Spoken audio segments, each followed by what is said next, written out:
Los pintores de la época de la Revolución Mexicana inventaron la palabra muralismo para designar un estilo del arte y un propósito de carácter ideológico. Se trata de la pintura que decora las paredes principales de los edificios públicos, escuelas, bibliotecas, museos, hospitales, universidades, sindicatos, palacios e instituciones gubernamentales. Esta clase de pintura inspiró su temática en la historia política de México, que tiene como punto de partida el año de 1910. El muralismo es, por lo tanto, una pintura de tendencia social, que tiene como propósito embellecer los espacios abiertos de la arquitectura con figuras, colores y formas concebidas dentro de la orientación estética del arte moderno, mostrando los ideales y compromisos de la Revolución Mexicana.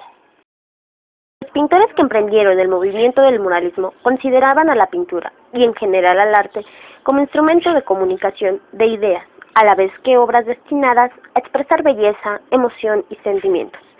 El muralismo fue desde sus primeros años un arte público, dirigido a las masas populares, que serviría para educar, impulsar y sacudir la conciencia social con el lenguaje de la pintura.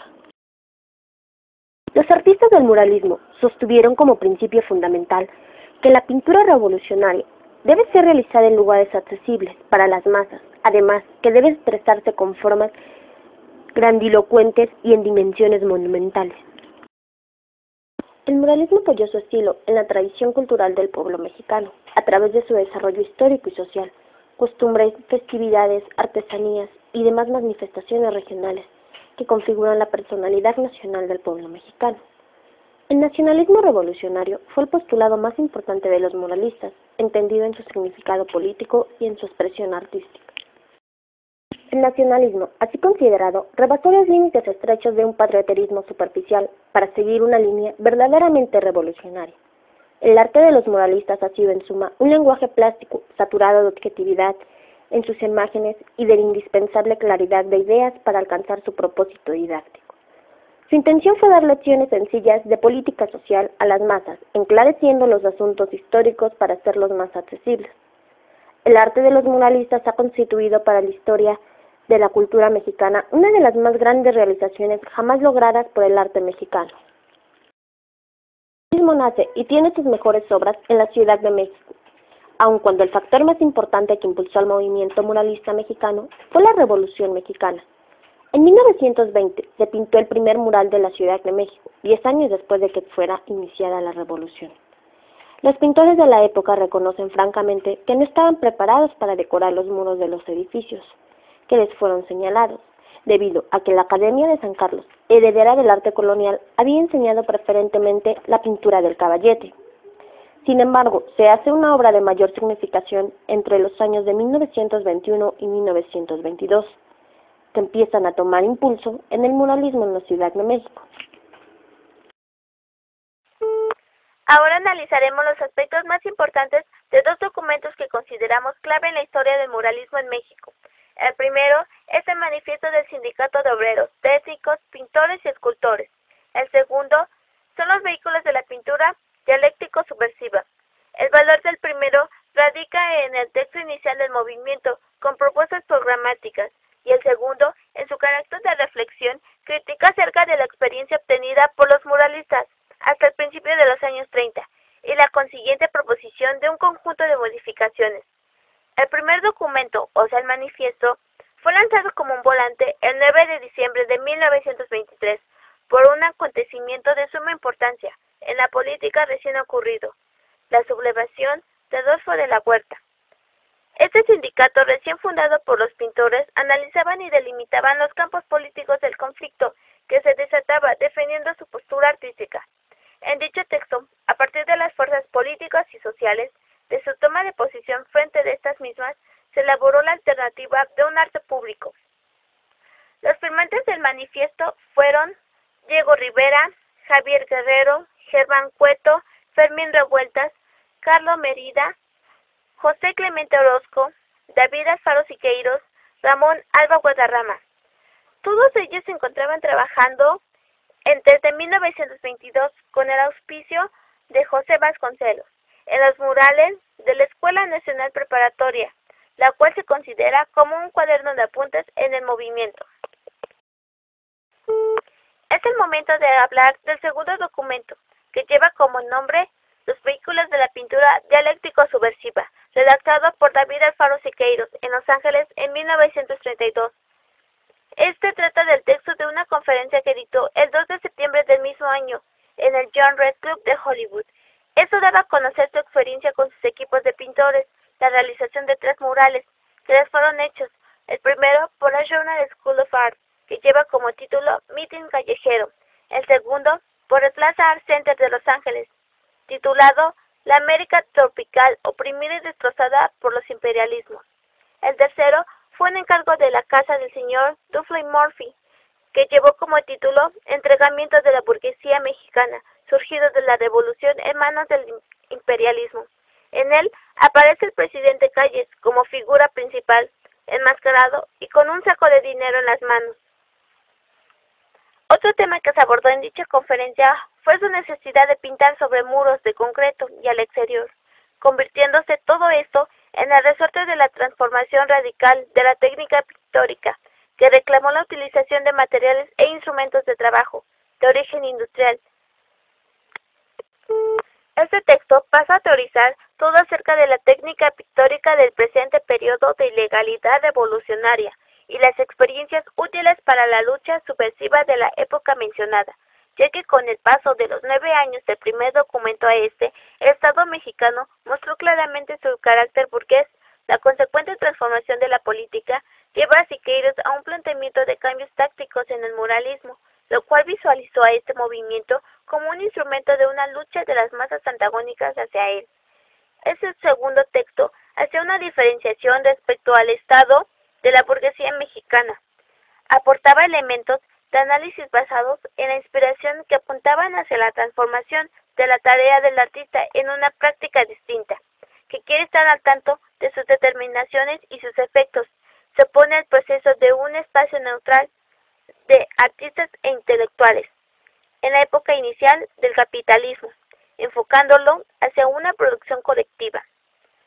Siqueiros propone de un arte único y reproducible a una gráfica monumental y multireproducible. También hace el planteamiento de una plástica dialéctico-subversiva. Para finalizar, es evidente en el muralismo y su historia que no todas las obras de los murales realizaron el conjunto de las proposiciones mencionadas, pero estos 2 momentos en su historia bastaron para mostrar que este movimiento no es un todo homogéneo, pero sí que es un proceso complejo y lleno de contradicciones, de diversa naturaleza. Inicio del muralismo. El arte en Latinoamérica del siglo XX tuvo grandes movimientos políticos, iniciando con la Revolución Mexicana en 1910, cuyos fines fueron la democratización de la nación, respuesta a la injusticia de sus dirigentes, ocasionando connotaciones sociales, las cuales fueron destacadas por el pueblo, influyendo en la cultura mexicana y particularmente en las artes y letras del país. El muralismo en México es un ejemplo. Alcanzó una autenticidad que logró conmover a América Latina y Europa. Antecedente: cuando hablamos de José Guadalupe Posadas, recordamos una rica fantasía, sentido del humor y lo necesario para expresar sus inquietudes político-sociales, representadas en caricaturas de carácter político, en periódicos, los cuales demostraban la oposición al régimen autoritario de Porfirio Díaz. Cuando la Revolución Mexicana obtuvo favorables resultados para el país, un grupo de jóvenes artistas revolucionarios fundan el Sindicato de Pintores, Escultores y Obreros Intelectuales en 1922, buscando una cultura auténtica y popular, contraria a la individualista, enfocando ideas relativas a la estructura económica de la sociedad mexicana, así como su repartición de tierras. El grupo de jóvenes artistas dio inicio al movimiento muralista. El movimiento ofreció a su nación, México, la adaptación de su herencia, desde la llegada de los españoles hasta el porfiriato, o actualidad en aquel entonces. José Vasconcelos, un pensador político y ministro de Educación en México, apoyó los ideales del sindicato, por lo que tiempo después los contrataría. Los primeros muralistas no se integraron a un grupo con una misma edad, formación o estilo. Por el contrario, cada uno de ellos aportó sus propios rasgos, y el resultado fue un panorama de ideas y soluciones prácticas bajo una sola comunidad de valores. Aún así, sería casi imposible definir la aportación de cada pintor y su resultado obtenido a través de sus conocimientos, convivencias o influencias. Podemos señalar algunos pintores destacados, como el director Alt y Roberto Montenegro, que formaron parte activa del movimiento. Distinguimos también a Diego Rivera, con 10 años de formación en el extranjero. Revueltas había permanecido 6 años en los Estados Unidos.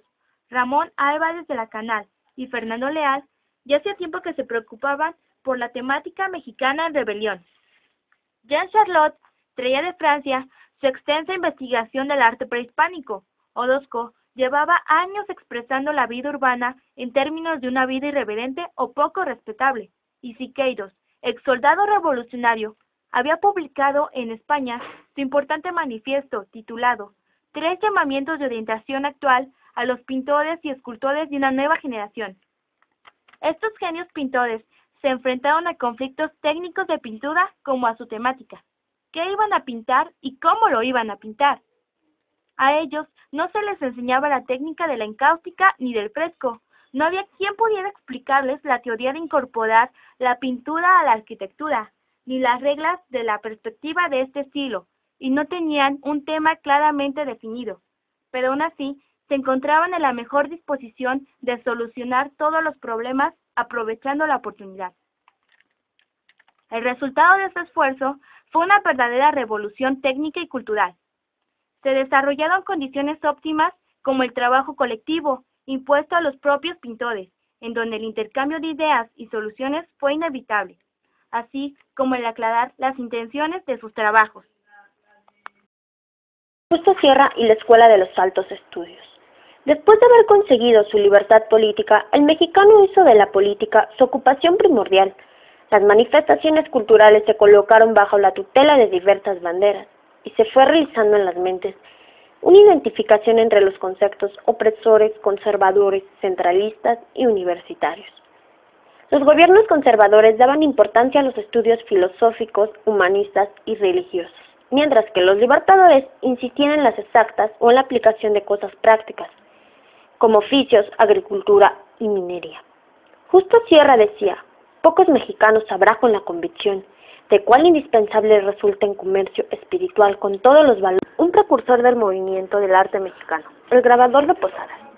En México, un país plástico por excelencia, desde sus pirámides, la vestimenta de nobles pliegues, hasta los utensilios de uso diario, son de una belleza tan sólida. La obra del grabador Guadalupe Posada lo comprueba. En su obra utilizó 2000. Casi todas sus obras eran ilustraciones de la Casa Venegas Arroyo. Creó el grabado genuinamente mexicano y lo realizó con rasgos tan fuertes. Él sabía que la belleza no proviene del dibujo exacto, sino de las 1000 intolerables deformaciones que las leyes plásticas, a través del temperamento del artista, impone al modelo. Inventó la sincografía, lo cual le permitía trazar a pluma su composición cliché.